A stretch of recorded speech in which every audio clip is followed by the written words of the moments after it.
예레미야에게 여러 행동을 하라 하시면서 그 행동 자체가 메시지가 되게 하신 게 있었습니다. 너는 결혼도 하지 말고 상가에 들어가지도 말고 결혼식장에도 가지 말고. 이것은 결국 예루살렘 멸망을 예레미야가 행동으로 지금 보여주는 거죠. 그리고 허리띠를 안아도 근처에 있는 강에 묻었다가 다시 찾으라. 보니까 다 쓰고 있습니다. 이제 이런 것들은 하나님께서 예레미야의 행동을 통해서 이제 말씀하시는 그런 방법 중에 하나였습니다. 이제 이번에는 조금 다릅니다. 통기자기 집으로 내려가라 했잖아요. 그래서 예레미야 가서 예레미야가 토기를 굽는 게 아닙니다. 예레미야 토기장이 집에 가서 토기장이 행동을 관찰합니다. 2절 너는 일어나 토기장이 집으로 내려가 거기서 내 말을 내게 들리리라. 자, 우리 하나님은 교회에서 말씀하십니다. 그리고 기도하고 묵상하는 중에 말씀하십니다. 그리고 삶의 자리에서도 말씀하십니다. 그러니까 하나님 말씀을 들으려고 교회로 와야 되고 이게 제일 우선적이고 중심입니다. 그리고 그 들은 말씀을 묵상하는 거죠. 그리고 또 한 가지는 직장에서도 일터에서도 가정에서도 하나님께서 나에게 누구를 통해서 말씀하는 것을 우리가 들을 수가 있습니다. 어린아이를 통해 이야기하시기도 하고 이웃집 사람을 통해 이야기하시기도 하고요. 예레미야는 지금 이런 경우입니다.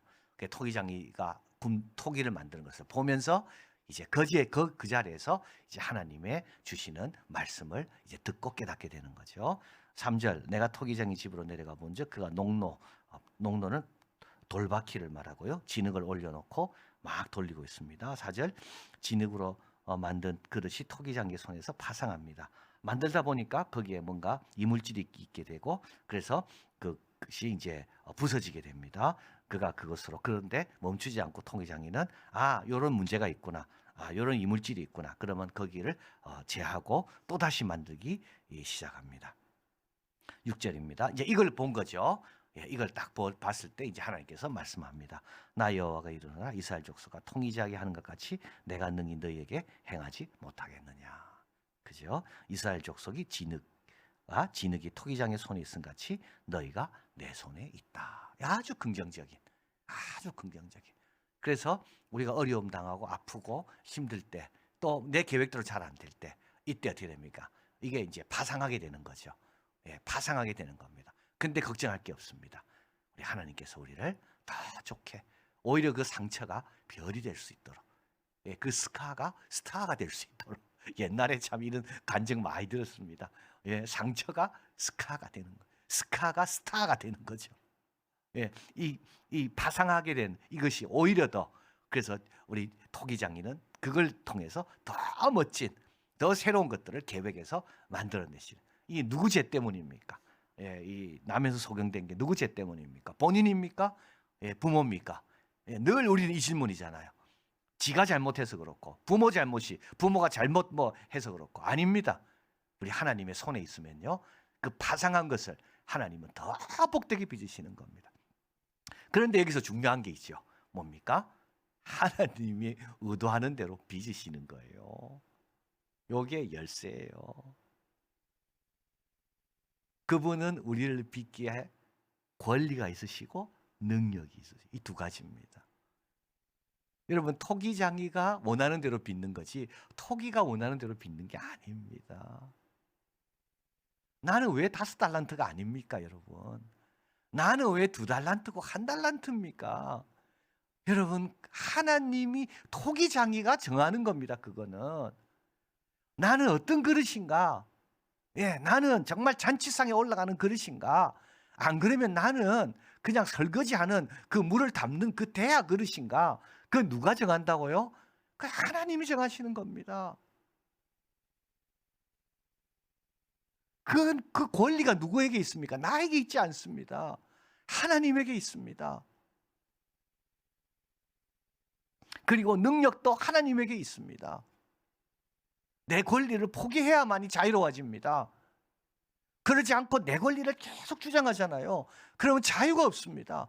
그러면 1달란트 갖고 절대 행복할 수가 없습니다. 여러분 1달란트가 얼마입니까? 한 20억 이상 됩니다. 5달란트는 100억입니다. 1달란트도 큰 건데요. 100억 보면요. 1달란트가 불평입니다. 그래서 자유가 없고요. 그래서 신앙생활이 힘든 거고, 그래서 은혜가 없는 거죠. 왜냐하면 100억만 죄악고 보고 있으니까. 자, 여러분, 이 능력과 권리는 하나님의 것입니다. 꼭 기억해야 됩니다. 주님이 주시는 대로 그 뜻에 맡겨야 됩니다. 자꾸 남 비교하고 저렇게 해달라고 토기장이한테 자꾸 자기 주장을 행사하면 어떻게 되겠습니까? 잘 안 빚어집니다. 하나가 돼야 빚어지잖아요. 하나가 안 되니까 안 빚어지는 거죠. 7절, 내가 언제든지 어느 민족, 이게 하나님의 권리죠. 어느 국가 뽑거나 파나 멸하리라고 하자.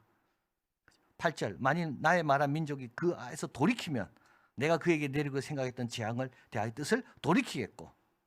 이게 이제 요나서에 나와 있는 니느웨 성입니다. 요나가 그 성에 들어가 하룻길을 행하여 외치가로되 40일이 지나면 니느웨가 무너진다.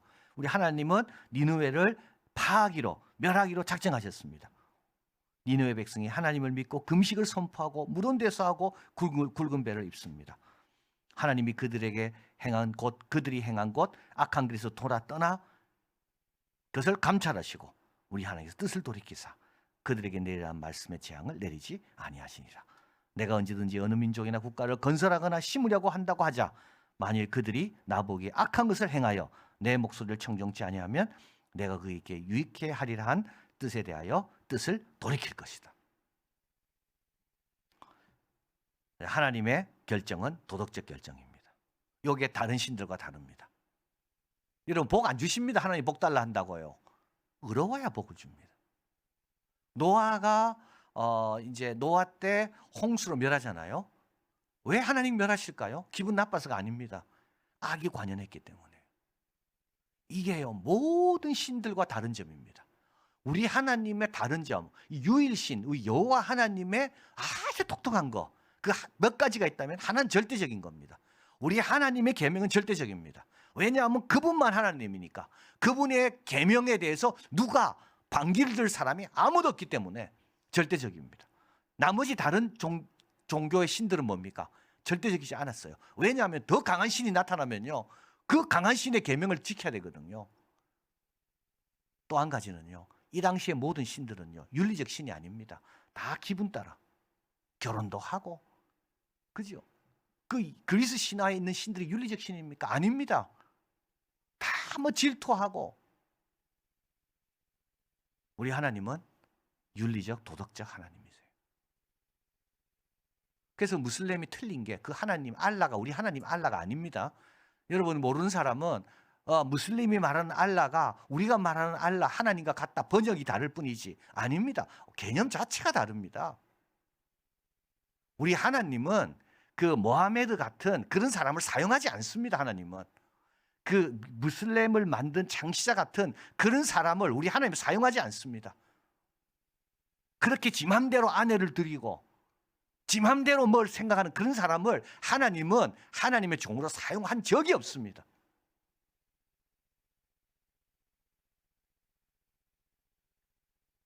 오늘도 여러분 거룩하고 의롭기를 하나님이 바라시죠. 우리가 복받고 경쟁에서 이기고, 그건 하나님, 우리 하나님, 그런 하나님이 아닙니다. 십계명 한번 가만히 보십시오.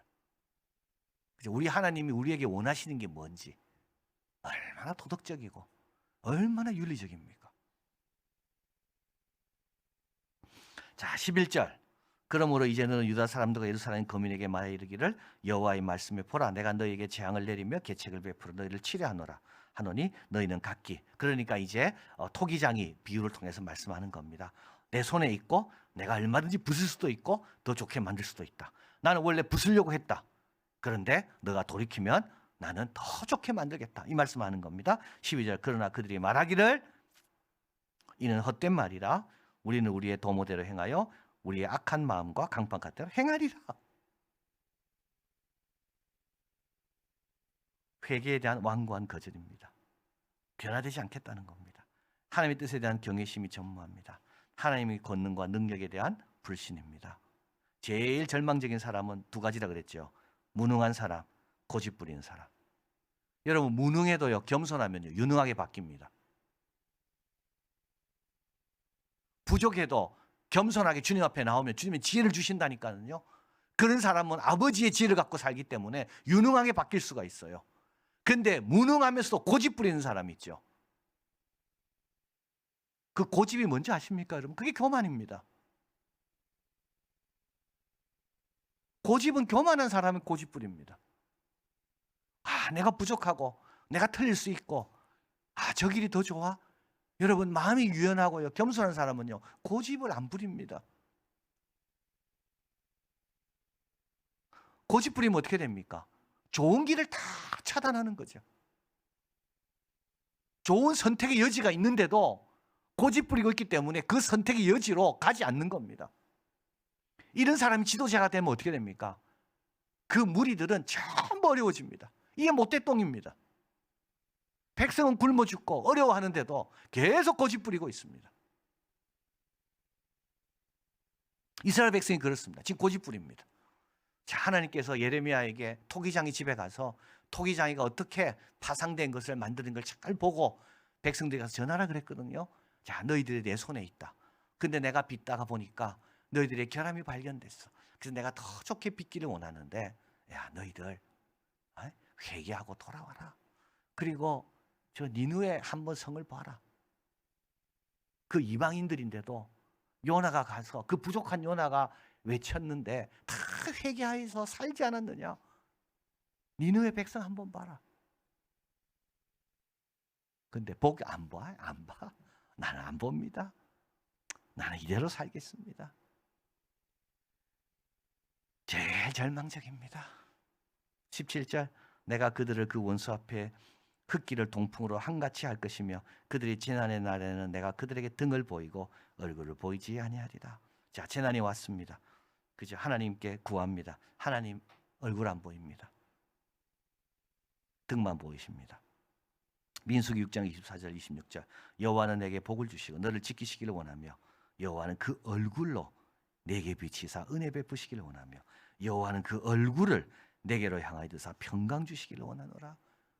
여러분, 여호와께서 얼굴을 우리 쪽으로 드셔야 평강이 오는 겁니다. 하나님이 등지는 데는 평강이 없습니다. 딴 걸 바라지 말고요, 그 얼굴을 바라셔야 돼요. 그 얼굴을 바라려면 어떻게 해야 됩니까? 베드로전서 3장 12절, 주의 눈은 의인을 향하시고 그의 귀는 저의 간구의 귀를 기울이시되 주의 낯은 악행하는 자를 향하여, 이건 향한다는 말이 아닙니다. 등을 대고 있다는 말입니다. 매튜 헨리는 말합니다. 하나님의 긍휼의 기념비가 되지 않는 사람은 하나님의 공의의 기념비들이 될 것이다. 니느웨 성은요, 긍휼의 기념비입니다. 이스라엘은요, 공의의 기념비입니다. 멸하거든요. 이제는 이 고집 부리고 있잖아요. 고집 부리다가 이들은 다 이제 멸할 겁니다. 니느웨는요, 왕부터 시작해서 짐승까지 다 회개했습니다. 하나님의 손에 있음을 늘 감사하시고요, 그분이 빚으시는 대로 빚어지는 우리가 돼야 됩니다. 여러분, 뭐라고 빚어도 나는 괜찮습니다. 나를 나무 그릇으로 쓰임 받도록, 나를 금그릇 은그릇으로 안 빚어도 주님, 나는 늘 깨끗하게 충성하겠습니다. 주님. 선지자를 통해 주시는 말씀입니다. 이게 열쇠입니다. 우리 하나님 직접 말씀하면 다 들었을 거예요. 근데 하나님은 직접 말씀 안 합니다. 선지자를 통해 말씀합니다. 돌로 칠 수 있는 자들입니다. 무시할 수 있는 자들이죠. 예레미야, 결혼도 못하고 독신으로 살고 상가도 안 가고 결혼식 집도 안 가고 모든 사람들이 볼 때 도대체 사회생활을 모르는 그 예레미야, 하나님은 누굴 통해 말씀한다고요? 선지자를 통해 말씀하는 거예요. 하나님은 교회에서 말씀하시는 거예요. 그 말씀이 누구의 말씀입니까? 하나님의 말씀인 거예요. 여러분, 고집 부리지 마시고요, 겸손하게. 그러면 어떻게 됩니까? 평강의 길, 여호와의 얼굴을 마주하게 될 것이고 주님이 주시는 그런 좋은 톡이 그릇으로 빚어지는 우리가 되기를 바랍니다.